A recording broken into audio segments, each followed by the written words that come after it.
I'm Michael Lambert, a fellow in social inequalities here at Lancaster University. And today I'm again asking about the work that colleagues do in relation to researching inequalities. So can I begin by asking, who are you? Yeah, I'm Chris Grover, and I'm a senior lecturer in social policy in the sociology department at Lancaster, and I'm a member of the social work and kind of social policy team in the department. And what do you do? Well, in research terms, I've essentially focused upon contemporary and historical social security policy. I kind of within that I have it's a broad area. Within that I have three research interests. The first is around disability benefits, and with colleagues I've kind of been examined the kind of the introduction and the development of employment support allowance over kind of a decade really, and contributed to debates around the harms that disability benefits, those changes to disability benefits were creating for disabled people.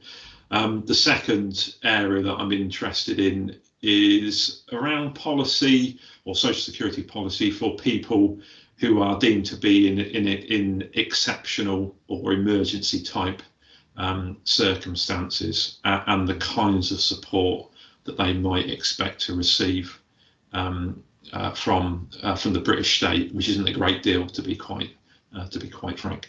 But they've checked, but that policy has changed over time. And I mean, really, what I'm thinking about there is kind of how might people that have lived on a low income for a long time, who've been in receipt of social assistance, for example, for a long time, be able to afford kind of many of those things that better off people take for granted, such as a cooker or fridge or a new bed and bedding. Because when people have been on a low income for a long time, they become very difficult items to be able to afford.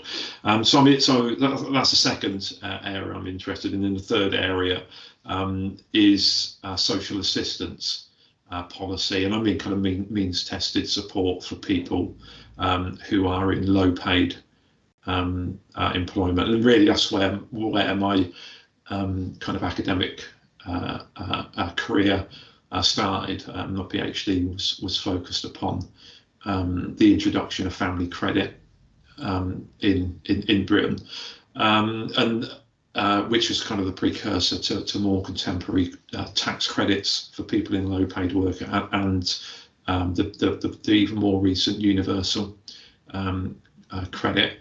And kind of my interest there really is around the ways in which that type of policy has not been so much a concern with the needs of people in low paid work, but the ways in which those policies being introduced and developed over time as a means of incentivising or commodifying people's labour power. So I kind of, in understanding these three areas, I kind of draw upon various sociological ideas, concepts, and theories.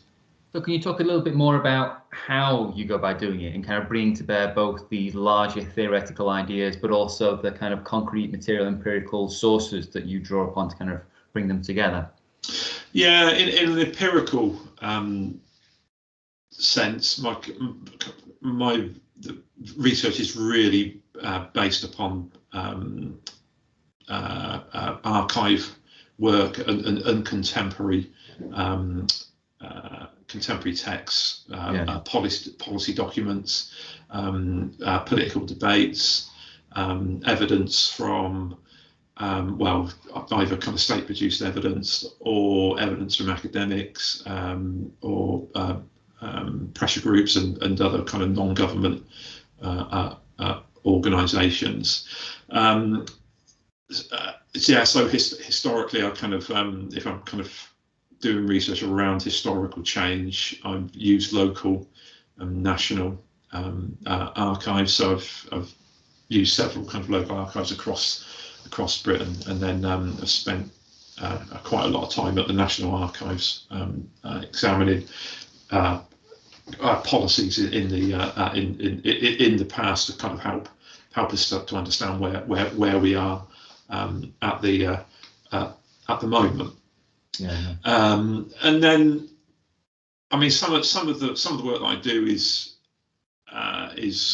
kind of purely, or what I would probably describe as being in the social administration tradition, which tends to be kind of atheoretical, and is kind of focused upon kind of very much on kind of policy change and the drivers for policy change.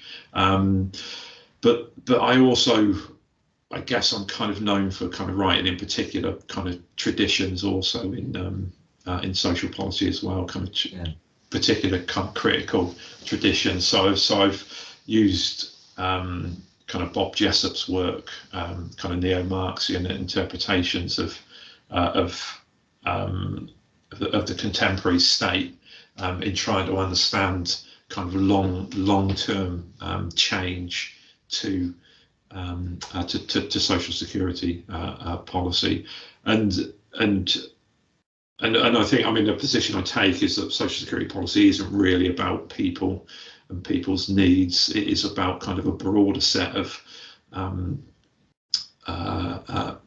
social and economic kind of imperatives, really. One of which is certainly paid work, and the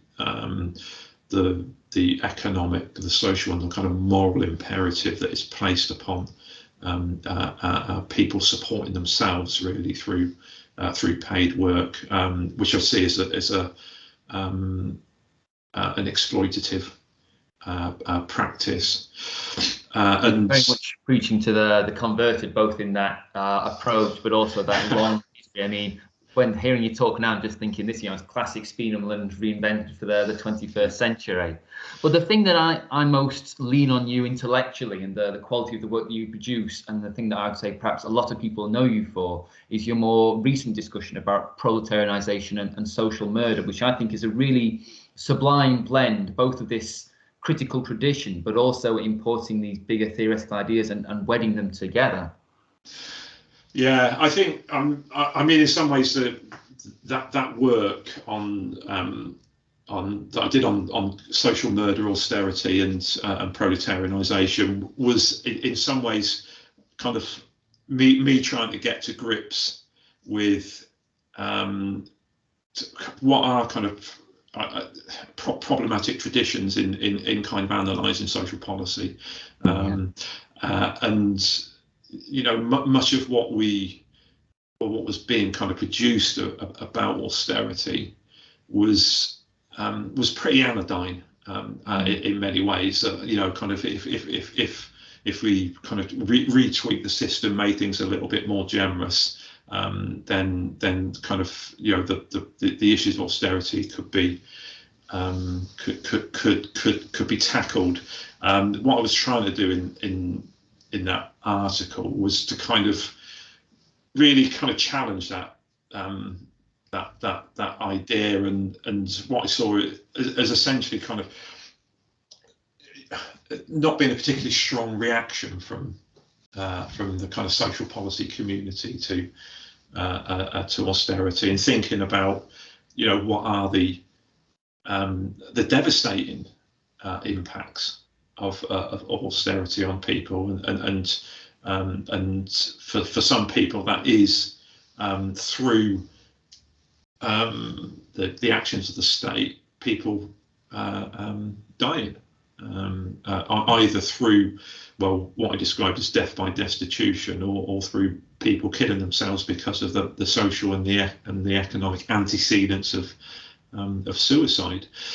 And there's lots of evidence to suggest that people are being harmed in that way, and also, of course, in kind of non-lethal injury and kind of physical degradation. And so, yeah, I suppose it was kind of born out of a kind of a political kind of concern with those issues, but also as a reaction against a kind of or kind of a reaction informed by a concern about kind of what was being written about austerity. So that's my kind of real interest in your work in relation to inequalities. I know others will be, but can you give perhaps either sort of confirm or another example of the relationship between your research and this idea of inequality or inequalities? Yeah, I mean, I really kind of see all my work as being concerned with kind of dimensions of inequality, really. All my work is focused upon policy that by its kind of very nature is for the income poorest people in society. The vast majority of my work is on social assistance policy, so means tested relief. I mean, you have to be near destitute to receive it, and I'm a kind of I guess I think that the poverty is the kind of worst manifestation of economic inequality, and of course it comes with a whole kind of set of social inequalities related to kind of issues around shame and stigma, and the kind of the deliberate use of those kinds of emotions either to drive change or to drive change at a kind of policy, macro kind of policy level, or to change or attempt to change people's behaviour, and unfortunately they are kind of techniques that have been used over many centuries. They are not kind of just related to contemporary society. So I kind of in economic terms, you know, it's not that I don't think there's a problem at the kind of, if you like, at the top end of incomes, because I think there certainly is, and of course inequality is a relationship between the kind of you know, the highest incomes and the lowest incomes, but that's not where my kind of particular research interests lie, and I'm also kind of interested in those kind of broader social inequalities that come with a focus upon poverty issues. So kind of issues around gender, for example, I've emphasised in my work, because that's the kind of in policy terms I've kind of mentioned pay, you know, wage labour as being a kind of an issue, but of course another big ideological issue in social security policy is around family, and kind of particular understandings of gendered roles within families, and that's kind of quite a strong theme. Well, I hope it's a strong theme in my work. I've tried to make that the case, and of course what we see in that is the disadvantaging of women through those policies. So if I can finish by asking about your work, your research, your teaching as well, and your relationship with partners, local organisations, stakeholders, or others with which you're involved with as part of this process.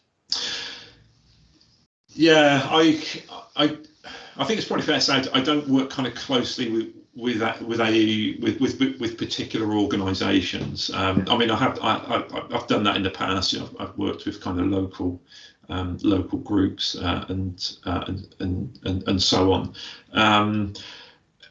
For me, kind of issues around kind of the broader engagement, and I think it's important that as academics in essentially kind of you know, a publicly funded sphere that we do try to engage with much kind of broader audiences than just ourselves, really. So I mean, kind of I suppose my engagement is more around trying to kind of get my work to try and get my work out to a broader audience, and I try to do that through kind of writing blogs or engaging with the media. I mean, you mentioned, Michael, the article on social murder and proletarianisation. I mean, that was kind of a good example. I worked with the press office at the university, and we managed to kind of get that even into the mainstream. But it's a very enduring piece of work, because only recently that I saw that you've done a piece of work with the big issue on that, again showcasing the dimensions of that and reaching bigger audience and saying, look, this is an issue which requires attention in kind of an inordinate way. Yeah, and I think that's really important. It is that the you know, kind of what we do in universities is often seen as being, you know, as kind of something that's done in ivory towers, and the relevance of it is kind of difficult or there isn't any relevance to wider society. But I think, of course, in kind of research around inequalities, the relevance is huge, and we need to get our work out to broader audiences. Even if, you know, people can agree or disagree, but at least you're hopefully kind of encouraging kind of debate about issues. So yeah, I've written a couple of times for the big issue North now, and essentially they're kind of opinion